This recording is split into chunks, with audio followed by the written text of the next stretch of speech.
बिस्मिल्लाहिर्रहमानिर्रहीम। औलाद के लिए सूरह इखलास का वज़ीफ़ा। अस्सलामु अलैकुम। आज मैं जो वज़ीफ़ा आपके साथ शेयर करूँगी, ये वज़ीफ़ा सूरह इखलास का वज़ीफ़ा है, और ये वज़ीफ़ा उन लोगों के लिए है जो बे औलाद हैं। वो ये अमल ज़रूर करें। इंशाअल्लाह अल्लाह ताला औलाद जैसी नेमत से ज़रूर नवाज़ेगा। सूरह इखलास की फ़ज़ीलत। सूरह इखलास में अल्लाह ताला ने अपनी ज़ात का तारुफ़ करवाया है, और जब अल्लाह ताला को पुकार कर उससे मांगेंगे तो वो हमारी झोलियों को कभी भी खाली नहीं लौटाएगा इंशाअल्लाह। सूरह इखलास को अगर रोज़ाना 3 मरतबा पढ़ लिया जाए तो एक कुरान पाक पढ़ने के बराबर उसका सवाब मिलता है। मेरी दुआ है अल्लाह ताला हम सबको इस सूरत पढ़ने की तौफ़ीक अता फ़रमाए। वज़ीफ़ा पढ़ने का तरीका कुछ यूँ है। इस अमल को आपने मुसलसल 10 दिन तक करना है, और 10 दिनों के अंदर अंदर आपने 1000 मरतबा सूरह इखलास पढ़नी है। अब इसको पढ़ना किस तरीके से है? नमाज इशा के बाद किसी भी वक्त तन्हाई में बैठकर ये अमल करना है।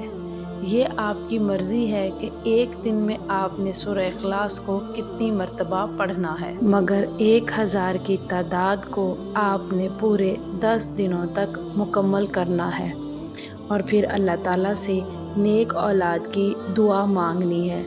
इंशाअल्लाह ताला अल्लाह ताला आपको बहुत जल्द नेक औलाद से नवाजेगा। हर रोज़ आपने जितनी मरतबा भी सूरह इखलास पढ़नी है, आखिर में ये दुआ रब्बी हबली मिनस्सालिहीन पढ़कर अल्लाह से औलाद के लिए दुआ मांगनी है। ये दुआ हज़रत इब्राहीम अलैहिस्सलाम की दुआ है। वज़ीफ़े के मुतल्लिक़ ज़रूरी हिदायत। इस अमल को आपने पूरे यकीन के साथ करना है। अमल जैसे बताया है आपने वैसे ही करना है। अपनी मर्ज़ी से अमल का वक्त आगे पीछे नहीं करना। इंशाअल्लाह आप देखेंगे कि आपको इसका किस हद तक फ़ायदा होता हुआ नज़र आएगा।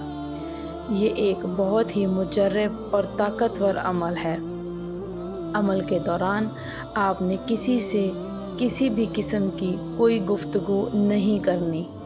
इस अमल को आप ख़ुद भी करें और सदक़े की नीयत से दूसरों के साथ शेयर भी करें। शेयर ज़रूर करें। जज़ाकल्लाह। मेरी अल्लाह ताला से दुआ है कि अल्लाह ताला तमाम बे औलाद जोड़ों को साहिब औलाद बनाए। अल्लाह ताला उन सब बे औलाद जोड़ों को नेक और सालेह औलाद अता फ़रमाए। आमीन। जज़ाकल्लाह खैर। अल्लाह ताला हम सब का हामी और नासिर हो। आमीन सुम्मा आमीन।